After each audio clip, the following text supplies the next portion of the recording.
निर्गमन 15:26। मैं वचन पढ़ रहा हूं, ध्यान से सुनना, इसी बाइबल से वचन पढ़ रहा हूं। चलो हमारे सामने निर्गमन 15:26 पढ़ना है। पढ़ रहे हो आप लोग? चलो पढ़ते हैं। और देखो, मैं इस वचन को जैसी पढ़ूंगा, जिस अर्थ के लिए वचन काम में आने के लिए बोला गया वो चीज होने लगेगा। यदि तू अपने परमेश्वर यहोवा का वचन तन मन से सुने। कैसे सुनना है? तन का मतलब एक कान कहां पे लगा है? तन में है ना, और तन से सुनना है। और तन के अंदर क्या है? मन है, आपका विवेक। मन से सुने तब क्या होगा? और जो उसकी दृष्टि में ठीक है वही करे। जो, अच्छा बोलो, दारू पीना ठीक है परमेश्वर की दृष्टि में? व्यभिचार करना ठीक है? नहीं ना, आप नहीं कर रहे हो, वेरी गुड, बहुत अच्छे। तो ठीक है, वही करे और उसकी आज्ञाओं पर कान लगाए। किसकी आज्ञा पर? एक मनुष्य ने कहा, ओ जा जी चोरी करके आ जा, चोरी करके आ गया। परमेश्वर कह रहा है चोरी नहीं करना, आपने उसकी बात नहीं माना। तो प्रभु को दुख होता है कि लिखा क्या है? उसकी आज्ञाओं पर कान लगाए और उसकी सब विधियों को माने। तो जितने रोग मैंने मिस्त्रियों में भेजा है, उनमें से एक भी रोग तेरे परिवार पर नहीं भेजूंगा, क्योंकि मैं तुम्हारा चंगा करने वाला परमेश्वर हूं। खुशी खुशी बोलो, परमेश्वर चंगा करने वाला परमेश्वर है मेरा। पर चंगा करने के पहले सबसे आखिर में बोला मैं तेरा चंगा करने वाला हूं, पर उसके पहले क्या लिखा? मेरा वचन तन और मन से क्या करना? मेरी आज्ञाओं पर क्या लगाना? अपना कान लगाना। और मेरी विधियों को क्या करना?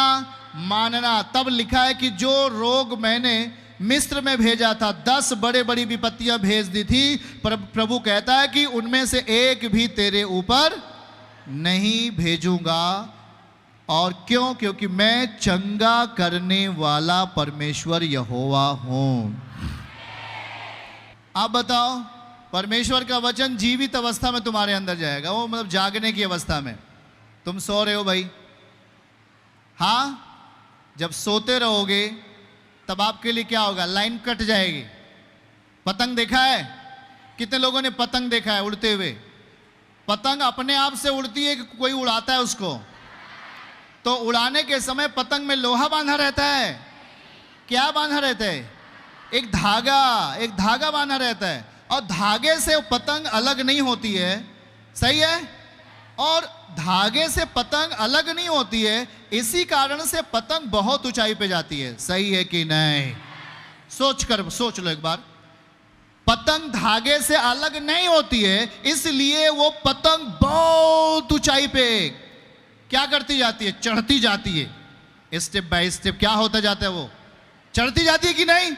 चलो, पतंग को मैं क्या किया? धागे को क्या किया? काटने के बाद पतंग क्या करेगी? आएगी, किसी के छत पर गिर जाएगी, किसी पेड़ पर गिर जाएगी, कोई बच्चा पाएगा, उसको क्या करेगा? रफा दफा कर देगा। ऐसा नहीं होना।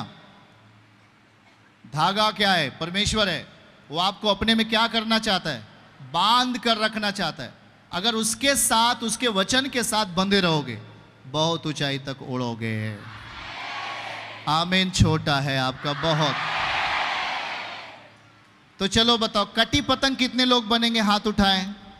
हाँ, कटी पतंग। हाँ, देखा ना, कटिंग पतंग बनने वाले हाथ उठा दिए।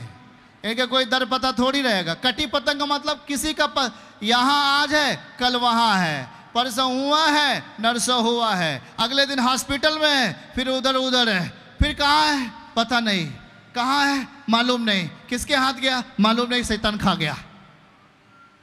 कटी पतंग का मतलब धागे से पतंग क्या हो गया? तो पतंग क्या गई?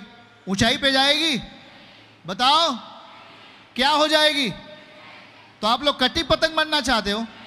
पड़ोसी को बोलो, मैं धागे में बने रहना चाहता हूं। धागा ऐसा भी बोल सकते हो, प्रेम है परमेश्वर का। उसके धागे में, प्रेम के धागे में क्या रहना है? वचन मान लो, वचन है धागा। उसके वचन में अपने आप को क्या करके रखना है? बांध कर रखना है। वचन के साथ बंधोगे, ऊंचाई उड़ोगे। शैतान के साथ बंधोगे तो नीचे जाओगे। निर्णय आपके हाथ में। प्रभु अगर हमको बांधता है, मतलब हमसे प्रेम करता है। अगर आपने इच्छा जताई है, तभी वो आपके लिए काम करेगा। सुन रहे हैं आप बोलते ओ नहीं जी मुझको कटी पतंग रहना है, तो आपके साथ कभी नहीं आएगा प्रभु। अगर आप बोलते हो कि प्रभु मुझे तेरे साथ जीना चाहिए, फिर से दिखाइए निर्गमन 15:26। फिर हाँ लिखा है कि यदि तू अपने परमेश्वर यहोवा का वचन, बोलो वचन, तन मन से सुने। यदि तू अपने परमेश्वर यहोवा का वचन तन मन से सुने। कैसे सुनना है? कैसे सुनना है? कैसे सुनना है? और जो उसकी दृष्टि में ठीक है वही करे। जो परमेश्वर की दृष्टि में ठीक है। कितने लोग आज ठीक काम करके आए हैं? हाथ उठावे, डरिए मत, हाथ उठावे। कितने लोग आज परमेश्वर की दृष्टि में ठीक काम करके आए? किसी को गाली दे कर आया क्या? किसी का सामान चोरी करके आया क्या? तो हाथ उठाने में क्या दिक्कत है? हाथ उठा दो। प्रभु मैं तेरी दृष्टि में सुबह उठाऊं और मैं प्रार्थना किया हूं तेरी दृष्टि में, और फिर प्रभु आज मैंने खाना भी नहीं खाया, वैसे ही चाय पीकर इधर आ गया हूं। ओह कोई बात नहीं, बहुत अच्छे। प्रभु कहता है मेरी दृष्टि में, यदि उसकी दृष्टि में ठीक है तो ठीक है यही करे, और उसकी आज्ञाओं पर कान लगाए। कहां लगाए? आपका कान कहां है? घर पे छोड़ के आ गया। बहुत लोग अपना कान घर पे छोड़ के आ गए। बहुत दुख की बात है भाई। कितने लोग अपना कान घर के छोड़ पे आ गए? हाथ उठाए। हाँ हाथ उठाए, हाथ उठाए। 1 2 3। ए भैया मीडिया वाले, इनसे जाके मिलो। अपना कान घर पे छोड़ के आ गए। ये अपना कान घर पे छोड़ के आ गया। हाथ उठाए, हाथ उठाए। ओके बहुत अच्छे लोग हैं प्रभु कह रहा है भैया मेरी आज्ञाओं पे क्या लगाना है? परमेश्वर की आज्ञा पे क्या लगाओ। नहीं तो कान पकड़ के क्या करता है वो?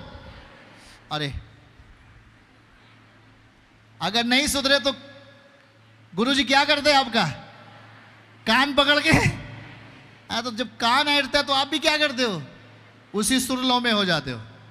चलो फिर से दिखाइए। उसकी आज्ञाओं पे क्या लगाना है? और उसकी सब विधियों को माने। ओके, तो जितने रोग, जितना बीमारियां प्रभु ने मिस्र में भेज दिया था और मिस्र के राजा फिरौन को खत्म कर दिया था, वो कहता है कि उनमें से एक भी रोग मैं आपके परिवार पर, आपके बच्चों पर, आपके घराने के ऊपर नहीं भेजूंगा।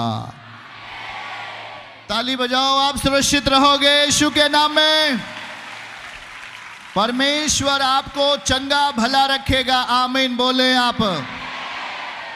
क्यों? क्योंकि अब प्रभु कहता है कि मैं चंगा करने वाला परमेश्वर हूं। आमीन। पड़ोसी को बोलो कौन है चंगा करने वाला? ओ पड़ोसी को हाथ पकड़ के हिला दो, कौन है चंगा करने वाला? मुझे नहीं देखना, बगल वाले को देखो। कौन है चंगा करने वाला? अब एक साथ बोलो कौन है? कौन है? परमेश्वर चंगा करता है, सही है, लेकिन उसने पहली बात क्या लिखा मालूम है? पहली लाइन में क्या लिखा?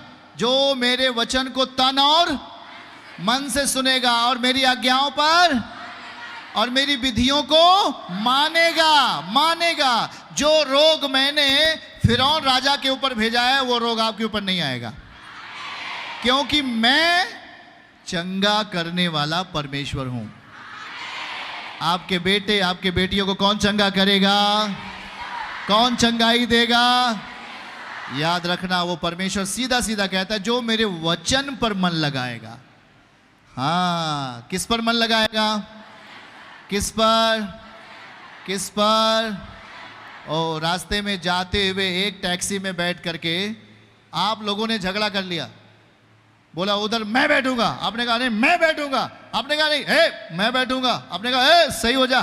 तो आप क्या किया? उसी में गड़बड़ हो गया। आप वही वचन सीख के जा रहे और जी वचन पे मन लगाना, कान लगाना, रास्ते में वचन को क्या कर दिया? शैतान के हाथ में दे दिया, परोस दिया। ओ शैतान बाबा आप इसको ले जाओ, मैं मेरे काम की चीज नहीं। तो शैतान आप में क्या करेगा? बाइबल कहती है बीज बोने वाला जब बीज बोने निकला, कुछ मार के किनारे गिर गया और पक्षियों ने आकर उसे क्या कर लिया। और तो भाई कोई पक्षी ना आए आपके विवेक में, मतलब शैतान की कोई ऐसी परिधि, शैतान का कोई ऐसा नियंत्रण आपके जीवन में नहीं आना चाहिए। नहीं तो जो कुछ आप सुन रहे हो वो आपके विवेक से क्या करता है? चोरी कर लेता है, क्योंकि आपका विवेक एक भूमि के समान है। अगर आपके भूमि में वचन मतलब बीज अगर टिक गया, वो फलवंत करेगा आपको यीशु के नाम में।